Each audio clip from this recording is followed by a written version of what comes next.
নামটি স্মরণ কর ওহে আশিক নিরালায় আল্লাহুম্মা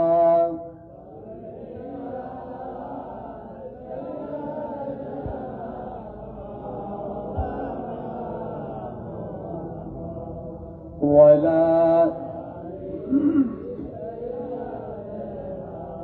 মা আমার মনে বড় আশা ছিল যাব মদিনায় বলেন মনে বড় আশা ছিল যাব মদিনায় মারহাবা বলেন মদিনায় যেতে আমরা চাই কি চাই না মদিনায় গেলে কি গুনাহ হবে না সওয়াব হবে আল্লাহ খুশি হবেন না বেজার হবেন ওগো সালাম আমি করব যায়া সালাম আমি করব যায়া নবীজির রওজা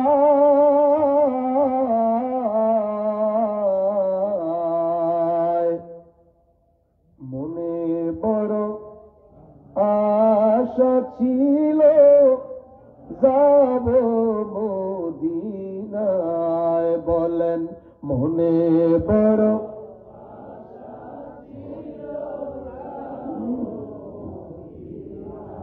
আরবে সাগর পাড়ি দিব নাই কয় আমার তোরি হায় রে নাই কয় আমার তোরি ওরে পাখি তো নয় উড়ে যাব ডানাতে বর করি আরবে সাগর পাড়ি দিব নাই কয় আমার তোরি পাখি তো নয় উড়ে যাব ডানাতে বর করি আমার আশায় আছে সম্বল যায় নাই বলেন আশায় আছে সম্বল যায় নাই করি কি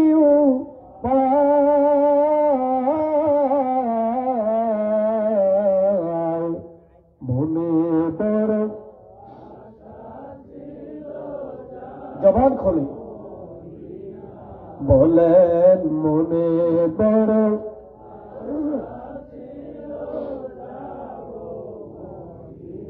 সালাম আমি করব যায়া সালাম আমি করব যায়া নবীজির